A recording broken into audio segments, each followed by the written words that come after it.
Hello, and thank you for joining me today for Chapter 2 of Alice's Adventures in Wonderland, Through the Looking Glass.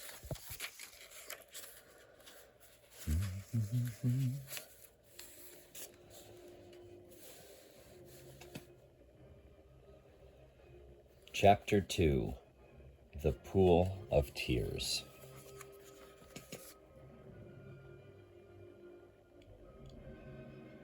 "Curiouser and curiouser," cried Alice. She was so much surprised that for the moment she quite forgot how to speak good English. "Now I'm opening out like the largest telescope that ever was. Goodbye, feet." For when she looked down at her feet, they seemed to be almost out of sight. They were getting so far off. "Oh, my poor little feet.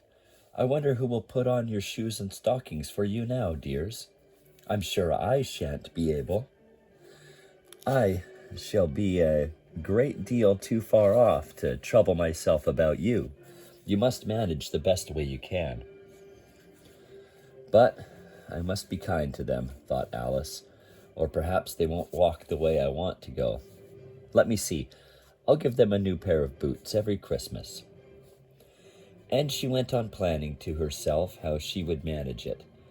They must go by the carrier, she thought, and how funny it'll seem, sending presents to one's own feet, and how odd the directions will look.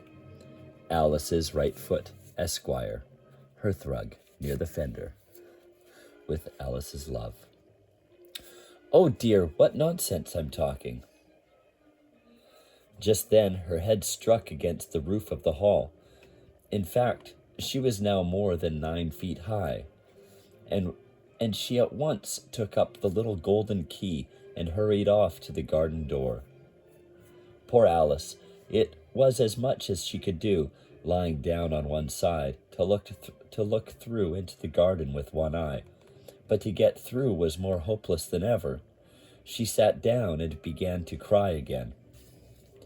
"You ought to be ashamed of yourself," said Alice. "A great girl like you," she might well say this, "to go on crying in this way. Stop this moment, I tell you."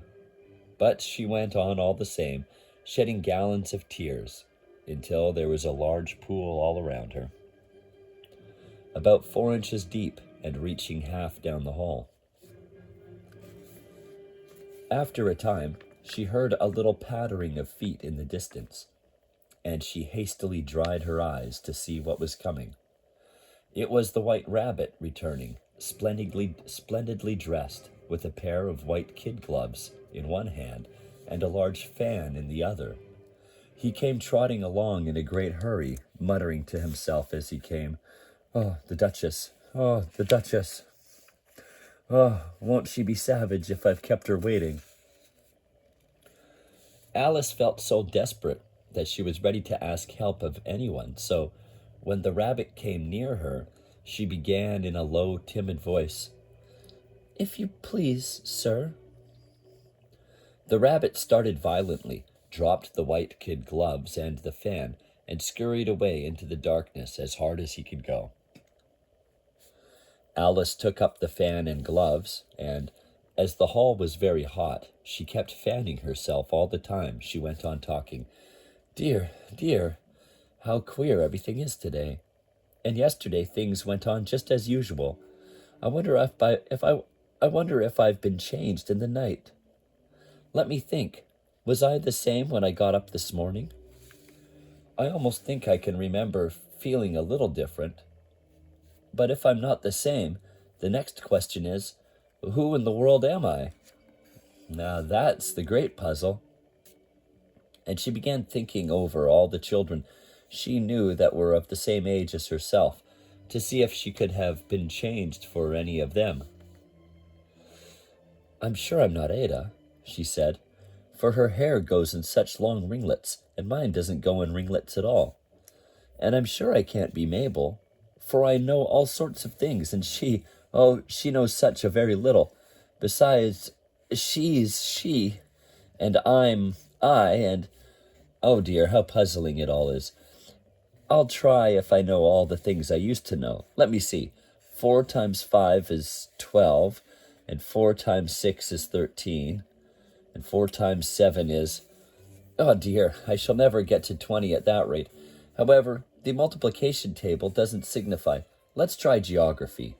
London is the capital of Paris, and Paris is the capital of Rome, and Rome... No, that's all wrong. I'm certain I must have been changed for Mabel. I'll try and say, how doth the little... And she crossed her hands on her lap as if she were saying lessons, and began to repeat it. But her voice sounded hoarse and strange, and the words did not come the same as they used to. How doth the little crocodile improve his shining tail, and pour the waters of the Nile on every golden scale? How cheerfully he seems to grin, how neatly spread his claws, and welcome little fishes in with gently smiling jaws.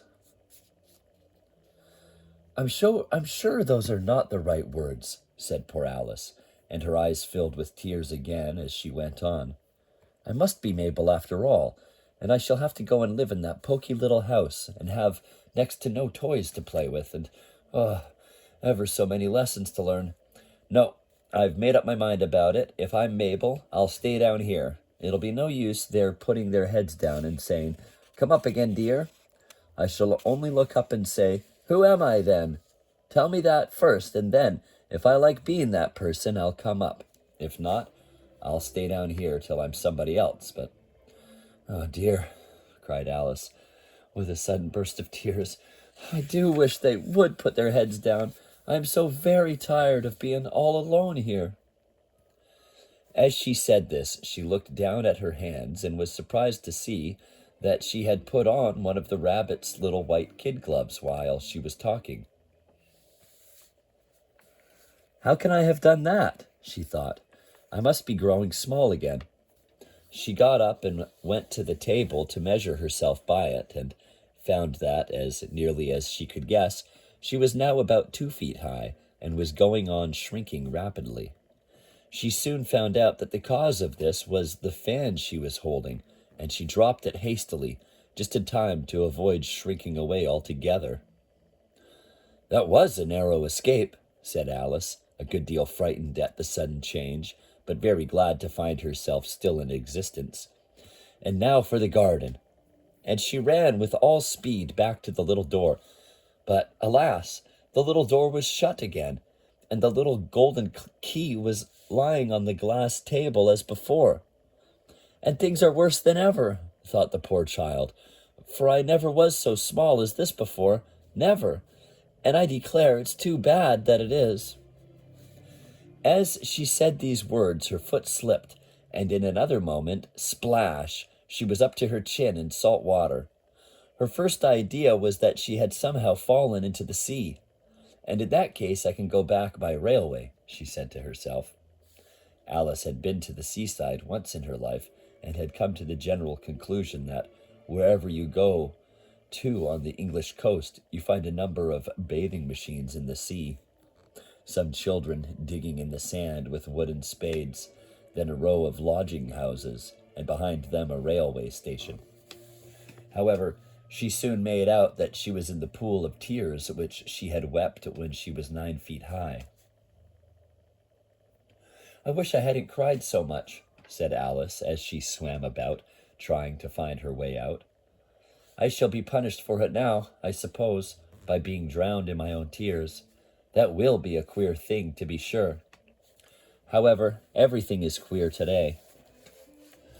Just then, she heard something splashing about in the pool a little way off, and she swam nearer to make out what it was. At first she thought it must be a walrus or hippopotamus. But then she remembered how small she was now, and she soon made out that it was only a mouse that had slipped in like herself. Would it be of any use now, thought Alice, to speak to this mouse? Everything is so out of the way down here that I should think very likely it can talk. At any rate, there's no harm in trying. So she began. Oh, Mouse, do you know the way out of this pool? I am very tired of swimming about here, oh, Mouse. Alice thought this must be the right way of speaking to a mouse. She had never done such a thing before, but she remembered having seen in her brother's Latin grammar a mouse, of a mouse, to a mouse, o mouse.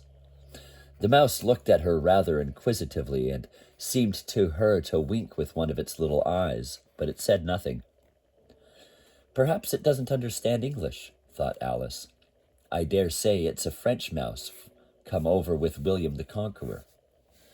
For, with all her knowledge of history, Alice had no very clear notion of how long ago anything had happened.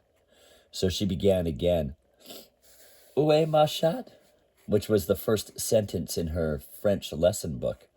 The mouse gave a sudden leap out of the water and seemed to quiver all over with fright. Oh, I beg your pardon, cried Alice hastily, afraid that she had hurt the poor animal's feelings. I quite forgot you didn't like cats. Not like cats? Cried the mouse in a shrill, passionate voice. Would you like cats if you were me? Well, perhaps not, said Alice in a soothing tone. Don't be angry about it. And yet I wish I could show you our cat Dinah. I think you'd take a fancy to cats if you could only see her. She is such a dear, quiet thing, Alice went on, half to herself as she swam lazily about in the pool. And she sits purring so nicely by the fire, licking her paws and washing her face. And she is such a nice, soft thing to nurse. And she's such a capital one for catching mice. Oh, I beg your pardon, cried Alice again, for this time the mouse was bristling all over, and she felt certain it must be really offended. We won't talk about her any more, if you'd rather not. We, indeed, cried the mouse, who was trembling down to the end of his tail, as if I would talk on such a subject. Our family always hated cats. Nasty, low, vulgar things. Don't let me hear the name again. I won't indeed, said Alice in a great hurry to change the subject of conversation. Are you fond of dogs? The mouse did not answer. So Alice went on eagerly. There is such a nice little dog near our house I should like to show you. A little bright-eyed terrier, with such long curly brown hair. And it'll fetch things when you throw them, and it'll set up and bag for its dinner, and all sorts of things. I can't remember half of them, and it belongs to a farmer, and he says it's so useful, it's worth £100. He says it kills all the rats, and, oh dear, cried Alice in a sorrowful tone, I'm sorry I've offended it again. For the mouse was swimming away from her as hard as it could go, and making quite a commotion in the pool as it went.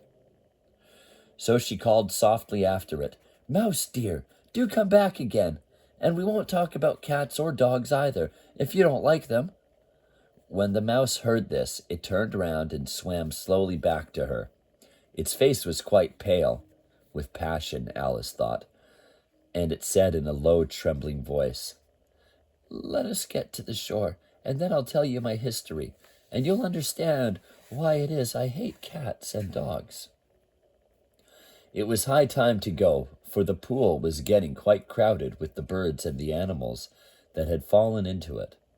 There was a duck and a dodo, a lory and an eaglet, and several other curious creatures. Alice led the way, and the whole party swam to the shore.